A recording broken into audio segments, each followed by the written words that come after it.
ಸಮಸ್ತ ಕನ್ನಡಿಗರಿಗೆ ನಮಸ್ಕಾರ. ನೀವು ನೋಡ್ತಾ ಇದ್ದೀರಾ ಬಿಪಿ ನ್ಯೂಸ್ ಕನ್ನಡ. ನಾನು ಪುವನ. ಭಾರತವು ಇಂದು ಕೇವಲ ಅಭಿವೃದ್ಧಿ ಹೊಂದ್ತಾ ಇರುವಂತಹ ರಾಷ್ಟ್ರವಾಗಿ ಉಳಿದಿಲ್ಲ.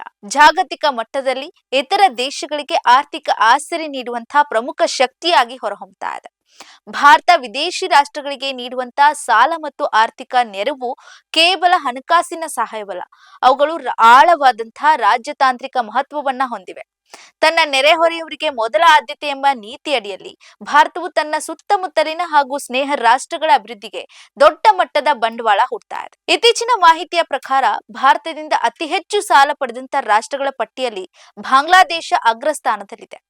ವಿದ್ಯುತ್ ಉತ್ಪಾದನೆ, ರೈಲು ಮಾರ್ಗಗಳ ಅಭಿವೃದ್ಧಿ ಮತ್ತು ಮೂಲ ಸೌಕರ್ಯಗಳ ಯೋಜನೆಗಳಿಗಾಗಿ ಬಾಂಗ್ಲಾದೇಶವು ಸುಮಾರು 61,400 ಕೋಟಿ ರೂಪಾಯಿಗಳಷ್ಟು ಸಾಲವನ್ನ ಪಡೆದಿದೆ.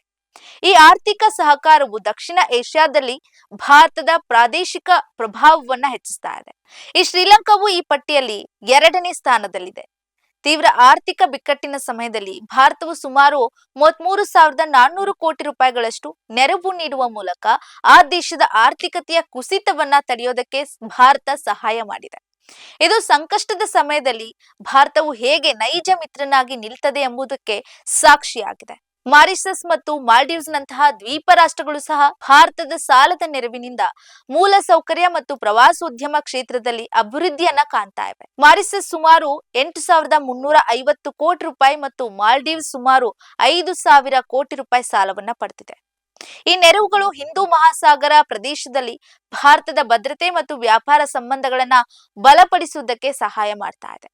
ಭಾರತವು ಈಗ ಕೇವಲ ನೆರೆಯ ರಾಷ್ಟ್ರಗಳಿಗೆ ಮಾತ್ರವಲ್ಲದೆ ಆಫ್ರಿಕಾ ಮತ್ತು ಲ್ಯಾಟಿನ್ ಅಮೆರಿಕಾದ ದೇಶಗಳಿಗೂ ಕೂಡ ಸಾಲವನ್ನ ಒದಗಿಸ್ತಾ ಇದೆ. ಜಾಗತಿಕ ಮಟ್ಟದಲ್ಲಿ ವಿಶ್ವ ಮಿತ್ರನಾಗಿ ಗುರುತಿಸಿಕೊಳ್ತಾ ಇದೆ. ಇಂತಹ ಆರ್ಥಿಕ ಸಹಕಾರವು ಮುಂದಿನ ದಿನಗಳಲ್ಲಿ ಭಾರತವನ್ನ ವಿಶ್ವದ ಪ್ರಮುಖ ಆರ್ಥಿಕ ಕೇಂದ್ರವನ್ನಾಗಿ ಮಾಡುವಲ್ಲಿ ಪ್ರಮುಖ ಪಾತ್ರವನ್ನ ವಹಿಸಲಿದೆ. ಹೀಗಾಗಿ ಭಾರತ ಕೇವಲ ಸಾಲ ಪಡೆಯೋದಷ್ಟೇ ಅಲ್ಲ, ಬೇರೆ ದೇಶಗಳಿಗೆ ಸಾಲ ನೀಡುವಷ್ಟು ಆರ್ಥಿಕವಾಗಿ ಬೆಳೀತಾ ಇದೆ ಅನ್ನೋದು ವಿಶೇಷ. ಇದಾಗಿತ್ತು ಇವತ್ತಿನ ಸುದ್ದಿ ವಿಶೇಷ. ಸಮಗ್ರ ಸುದ್ದಿಗಳಿಗಾಗಿ ಸದಾ ಗಮನಿಸಿ ವಿಪಿ ನ್ಯೂಸ್ ಕನ್ನಡ. ಇದು ಕನ್ನಡಿಗರ ಪ್ರತಿಧ್ವನಿ.